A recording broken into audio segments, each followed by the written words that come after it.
यह कहानी एक सच्ची घटना पर आधारित है। इस कहानी की शुरुआत होती है गर्लफ्रेंड बॉयफ्रेंड से। गर्लफ्रेंड का नाम सोनम और वही बॉयफ्रेंड का नाम कुशवाहा था। दोनों एक दूसरे से सच्ची मोहब्बत करते थे। सोनम कुशवाहा से बेपनाह मोहब्बत करती थी। एक दिन सोनम सुबह नींद से उठती है और बेड से नीचे उतरने के बाद वह दूसरे कमरे में जाने लगती है। वह जब अपनी मम्मी पापा के कमरे में जाकर देखते हैं तो उसके पापा मम्मी से बात कर रहे थे कि सोनम की शादी बड़े बिजनेसमैन के लड़के से कर देनी चाहिए। सोनम आप बहुत बड़ी हो गई है। यह सुनकर सोनम टेंशन में आ जाती है क्योंकि वह तो कुशवाहा से प्यार करती थी। कुछ देर बाद सोनम अपने बॉयफ्रेंड यानी कुशवाहा के घर पर आती है और कुशवाहा को रोके बोलती है, राज, मेरी मम्मी पापा दूसरे लड़के से मेरी शादी करवाना चाहते हैं। तुम्हें तो पता है ना मैं तुमसे ही प्यार करती हूँ और तुमसे ही शादी करना चाहती हूँ।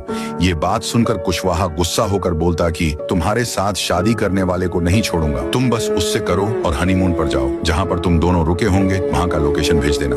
फिर 11 में 2025 को सोनम की शादी राजा रघुवंशी नाम के बिजनेसमैन से होती है। शादी बड़ी धूमधाम से होती है। 7 फेरे लेने के बाद दोनों बाइक में बैठकर राजा के घर पर भगाते आके राजू के घर के पास अपनी स्कूटर को रुकाने के बाद दोनों भी बाइक से उतरकर घर के अंदर चले जाते हैं। कमरे में आकर थकावट की वजह से बेड पर जल्दी सो जाते हैं। उसके 9 दिनों बाद यानी 20 में 2025 की समय रोमांचक थी। राजा सोनम को बोलता है, चलो मेघालय हनीमून के लिए। फिर वो जाने लगते घर से नीचे उतर के स्कूटर पर बैठ के मेघालय की प्लेन पकड़ने चले जाते। मेघालय पहुंचने के बाद वो ठंडी हवा में से खूबसूरत रास्ते से वह गुड्डा गाड़ी से झील के पास जाने लगते। वो वी स्वाडोंग फॉल नामक के झरने के पास आते। वहाँ का गाइड उनको कामली अंदर चले जाओ ऐसा बोलता है। फिर दोनों झरने के अंदर जाने लगते। वो कुछ देर बाद झरने के बिल्कुल पास आ जाते और वो जब और अंदर जाते हैं तो वहाँ पर राजा की मौत खड़ी थी यानी सोनम का बॉयफ्रेंड कुशवाहा और उसके साथ 3 हिटमैन खड़े थे। राजा घबरा जाता है। सोनम अपने बॉयफ्रेंड को देखकर उसके बाजू में जाकर रुक जाती है और सभी लोग राजा के ऊपर हंस रहे थे। सोनम राजा को बोलती है, क्यों रे, तुझे क्या लगा मैं तेरे साथ खुश हूँ? उतने में कुशवाहा ने चाकू को राजा के सर पर बड़ी बहरामे से मारा। राजा जगह पर ही मर गया और कुशवाहा ने उसको गुस्से से चाकू घोंप घोंप के मारा। राजा के बदन पर खून और माथे पर बद्धा निशान बनाया। कुछ दिन बाद राजा लापता होने की खबर पुलिस को मिलते से ही वह वहीं झरने के पास पहुंच के राजा की लाश को देखते हैं। राजा की लाश सड़ चुकी थी। दरअसल पुलिस को यह बात वही गाइड ने बताई थी जिसने दोनों को अंदर जाओ बोला था। कई दिन बीतने के बाद पुलिस को और एक खबर मिलती है कि सोनम एक होटल में खाना खा रही है। पुलिस उसी होटल पर अपनी जिप लेकर आता है और जीप से उतर के दोनों को भी गन की नोक पर दबोच लेता है और उन दोनों को जीप में बिठाकर पुलिस स्टेशन को ले जाने लगता है। Justice for Raja Raghuvanshi.